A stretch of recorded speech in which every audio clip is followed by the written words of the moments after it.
the internet, that's what they're worried about. They're worried about the latest phones. That's what they're talking about, because that's what we have given to them. It's our responsibility. That's what they have seen. We did not show them the haqiqat of Al-Quran Al-Kareem. You know, recently I was Bimar, had a lot of bukhar, and the favorite dish that I used to eat, I couldn't eat it. I didn't like it.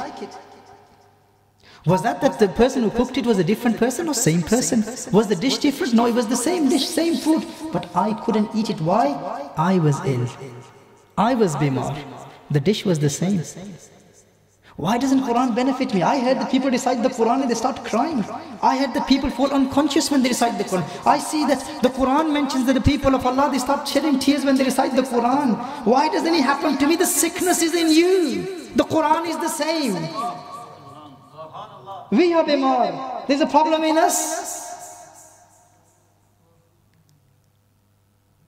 And this is the month of training to get rid of that sickness, to cure ourselves from this disease.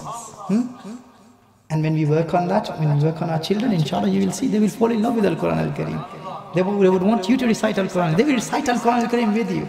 So point number 2, and then point number 3, to believe that it is with the fadl of Allah. Everything happens with the fadl of Allah. What if Allah doesn't accept my psalm? Don't boast about your fasting. Don't say, I didn't eat anything in sahur all day, then talking to people. Today I didn't eat anything. I did not eat anything all day and I'm still fasting. No. And don't expect that it will be accepted because of your efforts. If it is accepted, it will be accepted with the fadl of Allah Jalla wa Ala, with the karam of Allah Jalla wa Ala. And point number 4, that is tazkiyah. Tazkiyah of the mind, tazkiyah of the heart, and controlling your nafs. Point number 5, perfection in ibadat, in salah, in wuzu, in citation of Quran, tarawih, thinking about mahshar. Point number 6, sila rahim. Very important. As I said, nothing is accepted if your family members, if your relatives are naraz with you. Nothing is accepted. You go to them and you seek forgiveness. Point number 7, tilawat of Quran, hifz of Quran, and memorization of salah. Translation, memorization of salah translation. Point number 8, durood upon the Prophet sallallahu alaihi wasallam, istighfar, zikr paas and fast. Point number 9 is da'wah of deen and gratitude. Point number 10, ihsas of masakin, feeling the pain of the masakin, of the poor people, and to thank Allah for every ni'mah. Before you eat, before you drink, you thank Allah Jalla wa Ala. Point number 11, eat with family members. Eat together, eat less, do not waste your food. Point number 12 is to visit the Bimar people, Bimar Pursi, visit the Marid, and especially those who are on the deathbed. That gives you so much yaqeen and so much shukr. It creates a sense of gratitude in your heart. If you go to the hospital and you make a habit of meeting people, there's a 25-year-old young person there, he's on his deathbed, and you speak to him and you say, how do you see life now? And he says to you, 5 months ago it was all different for me. 5 months ago I was planning for the future. 5 months ago I used to think about the cars. I used to think about my properties, my house, my luxury, my dunya, my degree, my university. I used to worry about my six-pack. Some people, they would come to me, Pir Sahab, give me a taweez, so I can get a six-pack. Yeah, what kind of a life is this? Yeah, I've been trying so much in the gym. I've tried everything, but it's not working. It's not happening for me. Inna lillahi wa inna ilayhi raji'un.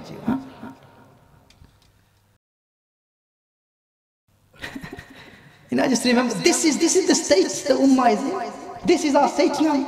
People waste so much time in the people stand in front of the mirror for so many hours. Why are you wasting your time? People are worried about the height. Is that the maqsad of our life? Is that the purpose of our life? It is to attain taqwa. It is to attain taqwa.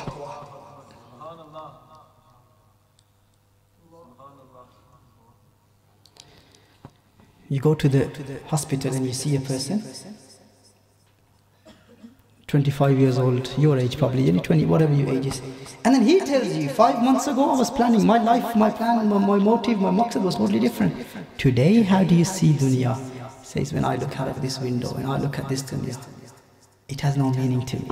It has nothing, because I know I'm about to leave this dunya. When you talk to him, when you speak to that person, such a person who's about to leave dunya, then if you were to ask him, what is it that you want in life? Do you know what he would want? He would say, if only I could get 1 year in my life, 1 more year. 1 year of your life, 1 more year I could live. You know, when you meet a person like that, and then when you come out of the hospital, and then you look at yourself, Ya Allah, I used to cry over Pesa, I used to cry over my karobar, I used to cry over the way I look, and the way my studies, my grades, Ya Allah, I used to worry about so many things. At least you have blessed me with this beautiful life. What I have, this guy is dying to have that. This guy is begging to have that. That is something that will create true gratitude in your heart. True shukr in your heart. That's why I say, go to the graveyards, go to the Qabristan, go to the hospitals, meet people who are on the deathbed. And we begin with this in the month of Ramadan. Huh? We begin with this in the month of Ramadan. These were the 12 points. Allah Jalla wa Ala mentions, Ya ayyuhallazina amanu, O believers. Now, Iman is very important for Ramadan. To benefit from the month of Ramadan, the most important thing is Iman. And brothers, if you look at Ramadan and fasting, Ramadan is all about Iman. Everything in Iman is in Ramadan. Everything, what is in Iman? آمنت بالله وملائكته وكتبه ورسله واليوم الآخر والقدر خيره وشره من الله تعالى والبعث بعد الموت. These are the necessary 6 points of Iman. Let me recite the famous hadith which is known as Sunnah. Sunnah. Huh? We have Quran. What is Quran? Surah Fatiha. The way Surah Fatiha is Quran, there is Sunnah. What is Sunnah? عن عمر بن الخطاب رضي الله تعالى عنه قال بينما نحن عند رسول الله صلى الله عليه وسلم ذات يوم إذا طلع علينا رجل شديد بياض الثياب شديد السواد الشعر لا يرى عليه أثر السفر ولا يعرفه منا أحد حتى جلس إلى النبي صلى الله عليه وسلم فأسند ركبتيه إلى ركبتيه ووضع كفيه على فخذيه وقال يا محمد أخبرني عن الإسلام فقال رسول الله صلى الله عليه وآله وسلم الإسلام أن تشهد أن لا إله إلا الله وأن محمدا رسول الله وتقيم الصلاة وتؤتي الزكاة وتصوم رمضان وتحج البيت إن استطعت إليه السبيل قال صدقت فعجبنا له يسأله ويصدقه قال فأخبرني عن الإيمان قال أن تؤمن بالله وملائكته ورسله واليوم الآخر وتؤمن بالقدر خيره وشره قال صدقت. Now, this incident happened in the lifetime of Rasulullah sallallahu alayhi wasallam. A man came to the Prophet sallallahu alayhi wasallam. Sayyidina Umar bin Khattab radiyallahu ta'ala anhu narrates this hadith.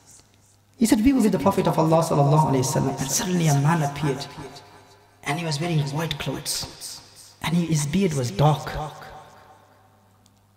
And apparently there were no apparent signs of journey on his clothes, meaning there was no dust, there is no ghubar. He's someone that we couldn't recognize, we didn't know him. You could tell that he has come from a distant place. But his clothes were white, his beard was black, and there were no apparent signs of journey. We could not see apparent signs of safar on him. Sayyidina Umar radiallahu ta'ala said, this person comes and he sits in front of the Prophet sallallahu alayhi wasallam. And how does he sit? The way we sit in tashahhud. The way we sit in tashahhud, that's how he was sitting. And his knees were touching the Prophet sallallahu alaihi wasallam. And he had his hands on his thighs. And he says to Rasulullah sallallahu alaihi wasallam, he speaks to the Prophet sallallahu alaihi wasallam. He said, Ya Rasulullah sallallahu alaihi wasallam, what is Iman? What is Iman? And the Prophet sallallahu alaihi wasallam said, Iman is that you believe in Allah, you believe in His books, His angels, His messengers, you believe in the destinies, and you believe in the hereafter. Sayyidina Umar radiallahu ta'ala said, when he asked the Prophet sallallahu alaihi wasallam, and the Prophet sallallahu alaihi wasallam answered his question, he said, you have told the truth. Sayyidina Umar radiallahu ta'ala said, we were surprised, فَعَجِبْنَا. He said, we were surprised, Ajib, what a strange thing. He's asking a question and then he's confirming that you have told the truth. It's not a wrong answer. You're asking a question and then you are saying true. What you said is right. He then says, Ya Rasulullah sallallahu alayhi wa sallam, Ya Muhammad sallallahu alayhi wa sallam, oh the most praised one, what is Islam? And the Prophet sallallahu alayhi wa sallam then responded, Rasulullah sallallahu alayhi wa sallam said, Islam is that Shahada, Allah ilaha illallah, wa ashhadu anna Muhammadan abduhu wa rasuluh, and you establish your salah and give zakat and you're fasting in the month of Ramadan. He said, that's true. What you said is correct. It's not wrong. You didn't make a mistake. What you said is true, it's correct. Sayyidina Umar radiallahu ta'ala said, we are surprised, he's asking a question and then saying you're correct. And then he said, what is ihsan? Ya Muhammad, what is ihsan? The Prophet sallallahu alaihi wasallam said, ihsan is, you worship Allah as though you can see Allah. And if you can't gain that state, then to believe that He can see you. He is watching you. Remember the first point, huh? First point of Ramadan, of taqwa. Then he said, Ya Muhammad sallallahu alaihi wasallam, akhbirni ani as-sa'a, tell me about the day of judgment. Then the Prophet sallallahu alaihi wasallam said that the one being questioned doesn't know more than the questioner. Then he said, ask them, tell me about the signs of the day of judgment. The Prophet sallallahu alaihi wasallam mentioned the signs of the day of judgment. And then this person went. After he left from there, Rasulullah sallallahu alaihi wasallam said, oh Umar, do you know who this person was? Sayyidina Umar radiallahu ta'ala said, Allah wa Rasuluhu a'lam. Allah and His Messenger sallallahu alaihi wasallam, they know best. The Prophet sallallahu alaihi wasallam said, that was Jibreel. This was the angel Jibreel. And he came to teach you the deen. Not to teach Rasulullah sallallahu alaihi wasallam. He came to teach you the deen. It was Jibreel who came in the form of a human, white clothes, black beard, sat right next to the Prophet sallallahu alaihi wasallam. And what was the teaching of Jibreel? What did he teach? You know the first thing he taught the Sahaba alayhim ridwan? The leader of all the Malaika is teaching the Sahaba how to sit in the court of Rasulullah sallallahu alaihi wasallam. How to sit in front of Rasulullah sallallahu alaihi wasallam. Because the Prophet sallallahu alaihi wasallam was sitting and he actually sat in the state of tashahhud, placing his hands on his thighs. And his thighs touching Rasulullah sallallahu alaihi wasallam. He came to teach you. Now what did he come to teach? What did he say? It is al-ihsan. Remember, al-ihsan is tasawwuf. What is al-ihsan? Tasawwuf. In the time of Rasulullah sallallahu alaihi wasallam, the word al-ihsan was used. Tasawwuf wasn't used in the time of Rasulullah sallallahu alaihi wasallam. Al-ihsan, meaning tasawwuf existed. The reality of tasawwuf existed in the time of Rasulullah sallallahu alaihi wasallam. What is tasawwuf? Tasawwuf is to see Allah.